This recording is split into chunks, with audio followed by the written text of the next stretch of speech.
Hello friends, welcome to Sachin classes. आज का हमारा टॉपिक है अध्याय 12 छाया और ग्रहण। तो चलिए स्टार्ट करते हैं। तो सूर्य प्रकाश का प्राकृतिक स्रोत है, यानी कि सूर्य क्या है? प्रकाश का प्राकृतिक स्रोत है। टॉर्च, विद्युत बल्ब, आग से भी हमें प्रकाश मिलता है, यानी कि जो टॉर्च है, विद्युत बल्ब है और आग है, इनसे भी क्या होता है? प्रकाश मिलता है। प्रकाश की किरणें हमेशा सीधी रेखा में चलते हैं और आपने देखा होगा कि प्रकाश हमेशा सीधी रेखा में ही चलता है। तो ऐसे पदार्थ जिनमें प्रकाश की किरणें आर पार निकल जाती हैं, यानी कि कुछ ऐसे पदार्थ होते हैं जिनमें प्रकाश आर पार निकल जाता है, पारदर्शी पदार्थ कहलाते हैं। जैसे कांच, जैसे आप देख भी सकते हैं कि कांच में यहाँ पर जो चित्र दिखाई दे रहा है, इस चित्र में जो हैंड है यानी कि हाथ जो है वो आर पार दिखाई दे रहा है, यानी कैसा होगा? ये पारदर्शी पदार्थ का उदाहरण हो गया। और जिन पदार्थों से प्रकाश की किरणें आर पार नहीं निकल पाती, अपारदर्शी पदार्थ कहलाते हैं। जैसे कि आप चित्र नंबर 2 में देख रहे हैं, अपारदर्शी, यानी कि उदाहरण के लिए लकड़ी और लोहा। तो ऐसे पदार्थ जिनके आर पार नहीं देखा जा सकता, अपारदर्शी पदार्थ कहलाते हैं। तेल लगा कागज तथा घिसा कांच अल्प पारदर्शी या पारभासी पदार्थ है, यानी कि ऐसे पदार्थ जिनके अंदर देख तो सकते हैं लेकिन बहुत ही धुंधला दिखाई देता है। तो तेल लगा कागज जो होता है बिल्कुल सेम उसी कंडीशन का होता है, तो इसे हम कहते हैं अल्प पारदर्शी या पारभासी। अब चलते हैं आगे। अपारदर्शी वस्तुओं को प्रकाश के मार्ग में रखने से क्या होता है? तो अपारदर्शी वस्तुएं अगर प्रकाश के सामने आ जाए, यानी कि प्रकाश के सामने रख दिया जाए अपारदर्शी वस्तु, तो क्या होगा? छाया। इससे क्या बनती है? छाया बनती है। तो आइए क्रियाकलाप के माध्यम से समझते हैं। तो धूप में जमीन से कुछ ऊंचाई पर अपनी हथेली रखकर देखें, यानी कि धूप में जो है जमीन से कुछ ऊंचाई पर अपनी हथेली रखें और देखें क्या होता है कि जमीन पर क्या दिखाई देता है। आपको जमीन पर एक छाया दिखाई देगी। स्टील का गिलास, लकड़ी का गुटका रखकर उपयुक्त क्रियाकलाप दोहराएं, यानी कि जैसा ऊपर बताया ऐसे ही दोबारा से दोहराएं। प्रेक्षण अपनी अभ्यास पुस्तिका में लिखें। आप क्या देखेंगे? पारदर्शी अल्प पारदर्शी वस्तुओं को भी रखकर उपयुक्त क्रियाकलाप करें, यानी कि जैसा कि हमने ऊपर बताया ऐसे ही आप पारदर्शी और अपारदर्शी वस्तुओं को रखकर भी देखें। जमीन पर क्या दिखाई देता है? नोट। टॉर्च लैंप के प्रकाश से भी उपयुक्त क्रियाकलाप किए जा सकते हैं, यानी कि ऐसा क्रियाकलाप हम टॉर्च या लैंप से भी कर सकते हैं। तो प्रकाश के सामने अपारदर्शी वस्तुओं को रखने पर इनकी छाया बनती है, यानी कि अभी हमने क्या बात करी कि अगर हम प्रकाश के सामने अपारदर्शी वस्तुओं को रखें तो उससे उनकी छाया बनती है। पारदर्शी वस्तुओं की छाया नहीं बनती, जबकि पारदर्शी वस्तु को अगर हम धूप के सामने रखते हैं तो उसकी कोई छाया नहीं बनती है। अल्प पारदर्शी वस्तु की छाया तो बनती है, लेकिन कैसी बनती है? धुंधली छाया बनती है। तो आओ हमने क्या सीखा? अपारदर्शी वस्तुओं की छाया बनती है, जबकि पारदर्शी वस्तुओं की छाया नहीं बनती है। लेकिन अल्प पारदर्शी वस्तुओं की जो छाया बनती है वो धुंधली बनती है। छाया का आकार वस्तु की स्थिति के अनुसार छोटा या बड़ा हो सकता है। तो आइए जाने जो छाया है उसका आकार कैसे बड़ा और छोटा हो सकता है। तो किसी वस्तु की छाया उसकी प्रकाश स्रोत से दूरी पर किस प्रकार निर्भर करती है, यानी कि किसी वस्तु की जो छाया है उसके प्रकाश स्रोत पर किस प्रकार निर्भर करेगी। तो चलिए इसको भी हम एक क्रियाकलाप के माध्यम से समझने की कोशिश करते हैं। जैसे कि आपने देख रहे हैं यहाँ पे ये अपारदर्शी गेंद है, ये जो गेंद है वो अपारदर्शी है। यहाँ पर एक टॉर्च हो गई, इसका प्रकाश हमने अपारदर्शी वस्तु पर रखा तो छाया कैसी बनी? बड़ी छाया बनी। ऐसे ही अधिक दूरी पर, ये कम दूरी पर रखी थी, ये अधिक दूरी पर है। ये टॉर्च से अधिक दूरी पर हमने एक गेंद को रखा तो इससे छोटी छाया बनती है। तो इससे क्या लगता है? तो चलिए क्रियाकलाप पढ़ते हैं कि टॉर्च के प्रकाश में एक अपारदर्शी गेंद की छाया दीवार पर बनाएं। जैसा कि हमने देखा, गेंद की टॉर्च से दूरी पहले कम और बाद में अधिक करें, यानी कि पहले दूरी को कम करें फिर बाद में अधिक कर दें। तो छाया के आकार में क्या परिवर्तन होता है? तो आइए जाने। तो प्रकाश स्रोत से वस्तु नजदीक होने पर छाया बड़ी और दूर होने पर छाया छोटी बनती है, यानी कि प्रकाश स्रोत के अगर हम नजदीक रखते हैं किसी गेंद को तो छाया कैसी बनती है? बड़ी बनती है, जबकि वस्तु को दूर रखने पर छाया कैसी बनती है? छोटी बनती है। अब बात आती है छाया की लंबाई दिन में किस प्रकार बदलती है। तो ये भी जान लें कि भाई छाया तो बनती है लेकिन छाया की जो लंबाई है वो दिन में किस प्रकार बदलती है। तो इसको भी क्रियाकलाप के माध्यम से देखते हैं। एक सीधी पतली छड़ लें, हमने एक सीधी पतली छड़ ली, छड़ को खुले मैदान में जमीन पर लगा दें और उसको जमीन में गाड़ दिया।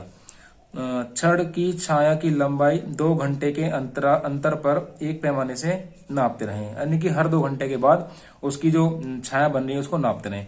प्रेक्षण को निम्नलिखित तालिका में लिखते रहें। जैसे सुबह 10 बजे छड़ की लंबाई क्या थी और दोपहर 12 बजे छड़ की लंबाई क्या थी, दोपहर 2 बजे छड़ की लंबाई क्या थी और 4 बजे उसकी छाया की लंबाई क्या थी। तो छाया की लंबाई सूर्योदय के समय अधिक होती है, यानी कि जब सूरज निकलता है तो उस समय छाया की लंबाई क्या होती है, काफी ज्यादा होती है। फिर यह दोपहर तक घटती जाती है। दोपहर में जब सूर्य ठीक ऊपर होता है तो सबसे छोटी छाया बनती है, यानी कि जैसे जैसे सूर्य उगेगा तो छाया लंबी होगी, और जैसे जैसे वो ऊपर की ओर बढ़ता जाएगा वैसे वैसे सूर्य की जो छाया की लंबाई होगी छोटी हो जाएगी। और तो सूर्य जब ठीक सर के ऊपर होता है तो सबसे छोटी छाया बनती है। दोपहर के बाद यह बढ़ती जाती है और छाया की दिशा भी बदलती जाती है। छाया देखकर दिन के समय का अनुमान लगाया जा सकता है, यानी कि छाया को देखकर भी हम दिन का अनुमान लगा सकते हैं। जैसा कि आप चित्र में देख रहे हैं, तो छाया की लंबाई और दिशा में परिवर्तन के आधार पर धूप घड़ी बनाई जाती है, यानी कि जो धूप घड़ी बनाई जाती है वो छाया की दिशा के अनुसार और उसके परिवर्तन के अनुसार। तो जैसे कि आप देख रहे हैं, सूर्योदय के समय ये चित्र में लड़का खड़ा है, इसकी छाया कितनी लंबी बनी है। दोपहर के समय इसकी छाया बहुत छोटी बनती है, उसी के नीचे बनती है, जबकि दोपहर के बाद जो छाया बनती है वो उसकी विपरीत बनती है। अब इसी प्रकार से दिल्ली के जंतर मंतर और जयपुर की वेधशालाओं में काफी बड़ी धूप घड़ियां बनी हैं। आप वहां पर जाकर देख भी सकते हैं। आइए, हमने क्या सीखा कि प्रातः धूप निकलने के बाद तथा सूर्य अस्त के ठीक पहले की छाया लंबाई में अधिक होती है, यानी कि जब सूरज निकलता है उस समय जो है छाया की लंबाई अधिक, और जब सूरज छिपता है तो उस समय भी छाया की लंबाई काफी अधिक होती है। दोपहर में छाया की लंबाई सबसे कम होती है। अगर कोई आपसे पूछे कि किस समय जो है छाया की लंबाई सबसे कम होती है, तो दोपहर के समय छाया की लंबाई सबसे कम होती है। तो छाया की लंबाई और इसकी दिशाओं में परिवर्तन के आधार पर धूप की घड़ियां बनाई जाती हैं, यानी कि धूप की घड़ियां किसके आधार पर बनाई जाती हैं, छाया की लंबाई और उसकी दिशा के आधार पर धूप की घड़ियां बनाई जाती हैं। आइए स्वयं करके देखें। अब स्वयं करके देखें, जैसे अपने हाथ की मोमबत्ती से दूर ले जाएं। अपने हाथ को जो है मोमबत्ती से क्या करें, दूर ले जाएं। क्या देखते हैं, अपने अभिभावकों के संरक्षण में ये काम जो है अपने अभिभावकों के संरक्षण में करें। तो इसमें आता है एक ग्रहण की, अब आता है टॉपिक ग्रहण। तो ग्रहण क्या होता है, तो चंद्रमा पृथ्वी का परिक्रमा करता है, यानी कि चंद्रमा जो है वो पृथ्वी के चारों ओर घूमता है, और पृथ्वी चंद्रमा सहित सूर्य की परिक्रमा करती है, और पृथ्वी जो है वो चंद्रमा को लेकर के सूरज की चारों ओर चक्कर लगाती है। तो चंद्रमा, पृथ्वी और सूर्य प्राय एक सीध में नहीं होते हैं, और कभी भी जो चंद्रमा है और पृथ्वी और सूरज वो तीनों एक सीध में नहीं होते हैं। किसी समय जब ये एक सीध में रहते हैं या आ जाते हैं तो इसे सूर्य ग्रहण या चंद्र ग्रहण होता है। मतलब ये कभी भी एक दूसरे के सीध में नहीं होते, यानी कि सीधी रेखा में नहीं होते, लेकिन जिस दिन भी ये एक दूसरे के सीध में आ जाते हैं उसी दिन क्या होता है, ग्रहण पड़ना शुरू हो जाता है, ये ग्रहण पड़ने लगता है। तो चलिए बात करते हैं सूर्य ग्रहण की। तो सूर्य ग्रहण क्या है और यह कैसे होता है, तो आइए इसे हम क्रियाकलाप के माध्यम से समझने की कोशिश करते हैं। तो देखें, जैसे आप चित्र में देख भी रहे हैं, चित्र में एक टॉर्च है, एक छोटी गेंद है और एक बड़ी गेंद है। तो इसमें समझने की कोशिश करेंगे। एक टॉर्च, एक छोटी गेंद तथा एक बड़ी गेंद लें। एक टॉर्च ली, एक छोटी गेंद और एक बड़ी गेंद ली। इन्हें मेज पर एक सीध में व्यवस्थित करें और इनको एक सीध में मेज पर रखें। छोटी गेंद को बीच में रखें। टॉर्च से छोटी गेंद पर प्रकाश डालें।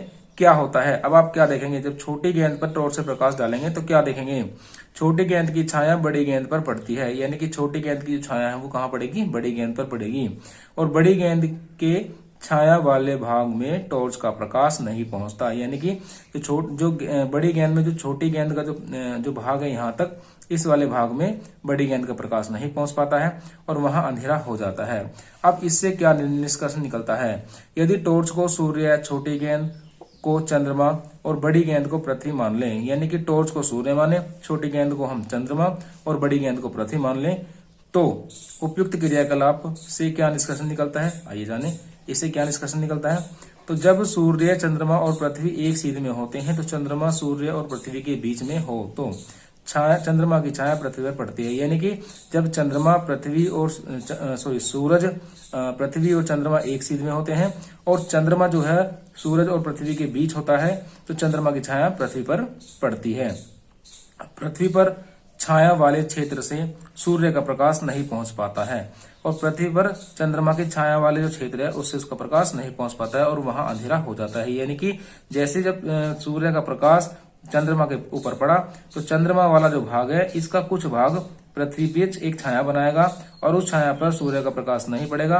तो इस तरह जो ग्रहण होगा, उस ग्रहण को हम सूर्य ग्रहण कहते हैं। जैसा कि आप चित्र में देख भी रहे हैं, ये सूरज हो गया, ये चंद्रमा है और ये पृथ्वी है। तो सूरज का प्रकाश चंद्रमा पर पड़ता है और चंद्रमा का प्रकाश जो चंद्रमा की छाया पृथ्वी पर पड़ती है। तो इसलिए ये जब ये तीनों एक ही सीध में होते हैं तो इस समय होता है सूर्य ग्रहण होने लगता है। पृथ्वी पर छाया वाले क्षेत्र से सूरज जब बिल्कुल नहीं दिखाई देता, पृथ्वी पर छाया वाले क्षेत्र से जब सूरज बिल्कुल भी नहीं दिखाई देता तो इसे पूर्ण सूर्य ग्रहण कहते हैं। यानी कि जैसे ही हम तो पृथ्वी पर रहते हैं, तो पृथ्वी से जब हम सूरज को देखने की कोशिश करेंगे और बीच में आ जाता है चंद्रमा, तो चंद्रमा बीच में होने के कारण सूरज हमें नहीं दिखाई देता पूरी तरह से, तो उस समय हम कहते हैं पूर्ण सूर्य ग्रहण कहते हैं। इस कंडीशन क्या कहते हैं? पूर्ण सूर्य ग्रहण कहते हैं। यदि सूर्य का कुछ भाग दिखाई देता है तो हम इसे आंशिक सूर्य ग्रहण कहते हैं। अगर हम पृथ्वी पर खड़े हैं और पृथ्वी से हमें सूरज नहीं दिखाई देता, क्यों? कब नहीं दिखाई देगा? जब चंद्रमा बीच में होगा तो सूरज हमें पूरी तरह से नहीं दिखाई देगा, तो हम कहेंगे इसे पूर्ण सूर्य ग्रहण। और अगर सूरज का कुछ भाग हमें दिखाई दे रहा है तो हम कहेंगे आंशिक चंद्र ग्रहण। तो सूर्य ग्रहण अमावस्या के दिन होता है, परंतु प्रत्येक अमावस्या को सूर्य ग्रहण नहीं होता है। क्यों? यानी कि सूर्य ग्रहण अमावस्या के दिन होता है लेकिन सभी अमावस्या को सूर्य ग्रहण नहीं होता है। ऐसा कारण क्या है? तो इसका कारण यह है कि हर अमावस्या को सूर्य, चंद्रमा और पृथ्वी ठीक एक सीध में नहीं आते हैं। मतलब हर अमावस्या को जो सूरज, चंद्रमा और पृथ्वी एक सीध में नहीं आते। चेतावनी की बात करते हैं, सूर्य ग्रहण को नंगी आंखों से कभी नहीं देखें, आंखें खराब हो जाएंगी। यानी कि सूर्य ग्रहण को नंगी आंखों से कभी नहीं देखना चाहिए। अगर आप देखते हैं तो आपकी आंखें खराब हो सकती हैं। इसे देखने के लिए एक विशेष प्रकार के चश्मे का प्रयोग किया जाता है, और आप भी जब सूर्य ग्रहण देखें तो एक विशेष प्रकार के चश्मे का प्रयोग करें। तो हमने इससे क्या सीखा? हमने सीखा कि सूर्य ग्रहण से सूर्य, चंद्रमा और पृथ्वी एक सूर्य ग्रहण में सूर्य, चंद्रमा और पृथ्वी एक सीध में होते हैं और चंद्रमा बीच में होता है। यानी कि सूरज, चंद्रमा और पृथ्वी तीनों एक सीध में होंगे और इस कंडीशन में चंद्रमा जो है उन दोनों के बीच में होगा, तभी सूर्य ग्रहण होगा। पृथ्वी पर चंद्रमा की छाया पड़ने से सूर्य ग्रहण होता है। पूर्ण सूर्य ग्रहण से सूर्य बिल्कुल नहीं दिखाई देता है और सूर्य ग्रहण अमावस्या को होता है। अब चंद्र ग्रहण कैसे होता है? अब हमने सूर्य ग्रहण पढ़ा, तो अब आते हैं चंद्र ग्रहण। तो चंद्र ग्रहण कैसे होता है? तो क्रियाकलाप के माध्यम से इसको भी समझेंगे। तो जैसे आप देख रहे हैं यहाँ पर टॉर्च, यहाँ पर बड़ी गेंद, यहाँ पर छोटी गेंद। इस बार क्या हो गया? टॉर्च और पृथ्वी, यानी इसको हम सूरज माने, इसको पृथ्वी माने, उसको चंद्रमा माने। तो जब सूरज का प्रकाश पृथ्वी पर पड़ता है और पृथ्वी के ठीक सामने जो है चंद्रमा होता है और चंद्रमा हमें नहीं दिखाई देता, उस समय क्या होता है? चंद्र ग्रहण पड़ता है। आइए समझें। मेज पर एक सीध में एक टॉर्च, बड़ी गेंद और छोटी गेंद को व्यवस्थित करें, जैसा कि चित्र में दिखाया गया। बड़ी गेंद को टॉर्च और छोटी गेंद के बीच में रखें, यानी कि बड़ी गेंद को टॉर्च और छोटी गेंद के बीच में रखें। टॉर्च से बड़ी गेंद पर प्रकाश डालें। क्या होता है? अब देखिए, टॉर्च से हमने बड़ी गेंद पर प्रकाश डाला, अब क्या होता है देखिए चित्र के अनुसार। आगे चलते हैं। कह रहा बड़ी गेंद की छाया छोटी गेंद पर पड़ती है। बड़ी गेंद की छाया छोटी गेंद पर पड़ती है। छाया वाले क्षेत्र में टॉर्च का प्रकाश नहीं पहुंच पाता और वहां पर अंधेरा हो जाता है। यानी कि छाया वाले स्थान पर सूरज का, यानी कि टॉर्च का प्रकाश नहीं पड़ पाता। यानी कि अगर इसको हम सूरज माने तो इसका प्रकाश यहाँ तक नहीं जाएगा और इस कंडीशन में क्या होगा? वहां पर अंधेरा हो जाएगा। यदि टॉर्च सूर्य हो, यदि टॉर्च जो है सूर्य हो, बड़ी गेंद पृथ्वी और छोटी गेंद चंद्रमा हो, तो उपयुक्त क्रियाकलाप से क्या निष्कर्षण निकलता है? अब देखेंगे इससे क्या निष्कर्षण निकलेगा। तो जैसा कि चित्र में दिखाया गया है, ये सूर्य होगा, ये पृथ्वी है और ये चंद्रमा। जब सूर्य का प्रकाश पृथ्वी पर पड़ता है और चंद्रमा पर नहीं पड़ता, तो उस कंडीशन में क्या होता है? जब सूर्य, पृथ्वी और चंद्रमा एक सीध में होते हैं और पृथ्वी सूर्य और चंद्रमा के बीच में होती है, तब पृथ्वी की छाया चंद्रमा पर पड़ती है। जब क्या होता है? पृथ्वी की छाया चंद्रमा पड़ती है तो चंद्रमा के छाया वाले क्षेत्र से सूर्य का प्रकाश नहीं पहुंच पाता और वही अंधेरा हो जाता है और वहां पर क्या होता है? अंधेरा हो जाता है। तब चंद्रमा का यह भाग पृथ्वी से नहीं दिखाई देता।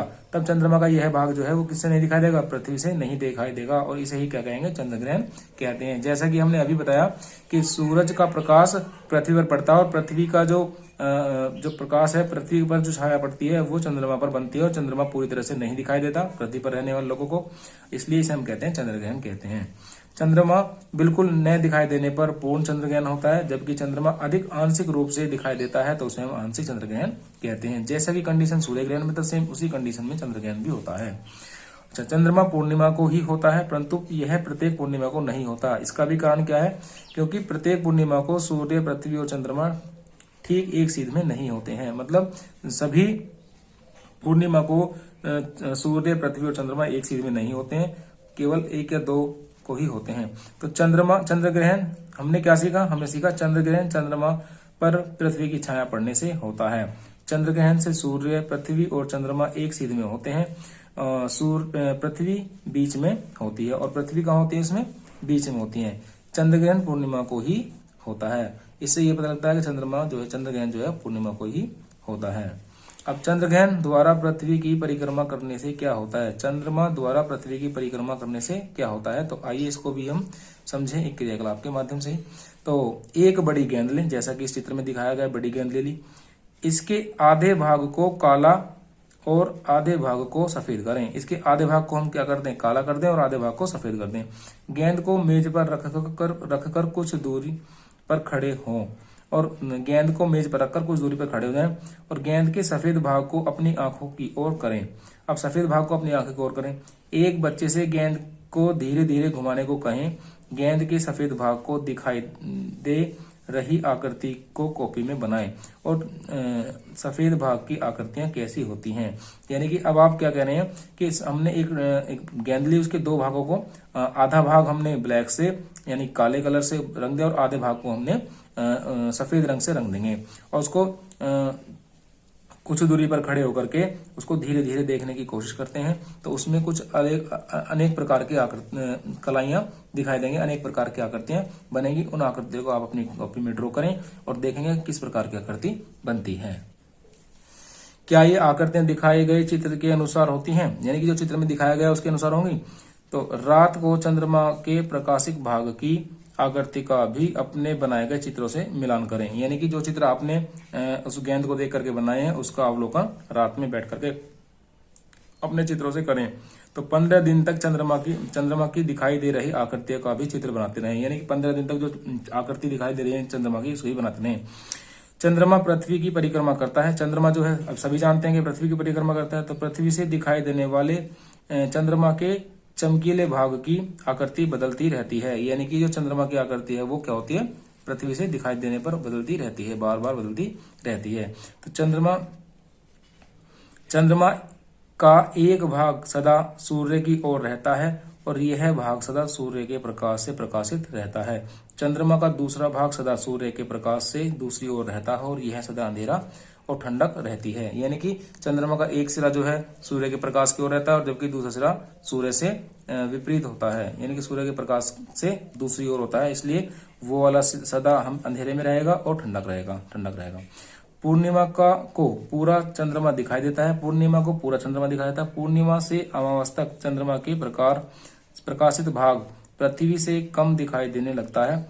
अमावस्या को चंद्रमा दिखाई नहीं देता। यानी कि पूर्णिमा को चंद्रमा जो है पूरा दिखाई देता है, जबकि पूर्णिमा से अमावस्या तक चंद्रमा के कुछ ही भाग दिखाई देते हैं और अमावस्या को पूरी तरह से वो नहीं दिखाई देता। द्वितीय की रात में चंद्रमा का चमकीला भाग बहुत छोटा दिखाई देता है और इसके बाद पूर्णिमा तक हर रात चंद्रमा का चमकीला भाग बढ़ता जाता है। फिर पूर्णिमा की रात को चंद्रमा पूरा दिखाई देता है और यही कलाएं क्या होती हैं? चलती रहती हैं। जैसा आप चित्र में देख रहे हैं चंद्र कलाएं, यानी कि चंद्रमा की कलाएं क्या होंगी? ये पूर्णिमा को चंद्रमा पूरा दिखाई देता है और अमावस्या को पूरी तरह से ढक जाता है। और फिर ये प्रक्रिया चलती है कि हल्का थोड़ा चंद्रमा चमकीला दिखाई देगा, फिर कुछ और भाग हो जाएगा, फिर और कुछ और भाग हो जाएगा, फिर पूरा भाग चमकीला दिखाई देगा। तो आगे चलते हैं। चंद्रमा के चमकीले भाग की आकृति के घटने बढ़ने को चंद्रमा की कलाएं कहते हैं। यानी कि चंद्रमा की कलाएं क्या होती हैं कि चंद्रमा का जो चमकीला भाग है वो कभी घटता है कभी बढ़ता है और यही क्या कहलाती हैं? चंद्रकलाएं, कि चंद्रमा की कलाएं कहते हैं। भारतवर्ष में हम प्रतिवर्ष होली, दीपावली, ईद, गुरु पर्व आदि त्योहार मनाते हैं। क्या त्योहारों का आकाशीय पिंडों की गति से कोई संबंध है? यानी कि हम हर वर्ष जो है कभी दिवाली मनाते हैं, कभी होली मनाते हैं, कभी ईद मनाते हैं, कभी गुरुपुर्व मनाते हैं। तो क्या इनका भी संबंध जो है इन त्योहारों का संबंध भी आकाशीय पिंडों की गति से संबंधित रखता है? हाँ या नहीं? आओ उस पर चर्चा करते हैं। तो घर के लोगों से त्योहारों के विषय में परिचर्चा करें। यानी कि जो घर में लोग रहते हैं उनसे त्योहारों के बारे में चर्चा करें। दीपावली का त्योहार अमावस्या को मनाया जाता है, जबकि पूर्णिमा को होली, गुरु पर्व और रक्षाबंधन का त्योहार मनाया जाता है। यानी कि दीपावली का त्योहार जो है वो अमावस्या की रात को मनाया जाता है, जबकि पूर्णिमा के दिन होली, गुरु पर्व और रक्षाबंधन के त्योहार मनाए जाते हैं। रमजान के बाद चंद्रमा दिखाई देने पर उनके दूसरे दिन ईद का त्योहार मनता है। यानी कि जब चंद्रमा रात में दिखाई देता है रमजान के बाद, तो उससे अगले दिन क्या होती है, ईद मनाई जाती है। भारतीय पंचांग ग्रह द्वारा ग्रहण लगने के दिन और समय के विषय में भविष्यवाणी की जाती है। यानी कि भारतीय पंचांग के द्वारा कि जो सूर्य ग्रहण और चंद्र ग्रहण होता है उसकी भविष्यवाणी की जाती है। तो हमने क्या सीखा, हमने सीखा चंद्रमा के पृथ्वी से दिखाई देने वाले प्रकाशिक भाग की आकृति बदलती रहती है और इसे चंद्रमा की कलाएं कहते हैं। चंद्रमा पृथ्वी की परिक्रमा करता है और अनेक भारतीय त्योहार चंद्रमा की कलाओं के अनुसार मनाए जाते हैं। भारतीय पंचांग से ग्रहण के समय और दिन की भविष्यवाणी की जाती है।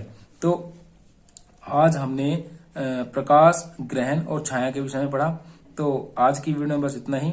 अगर आपको हमारी ये वीडियो पसंद आई हो तो आप इस वीडियो को लाइक करें, शेयर करें, सब्सक्राइब करें और बेल आइकन को जरूर दबाएं ताकि आपको और अच्छी वीडियो मिलती रहें।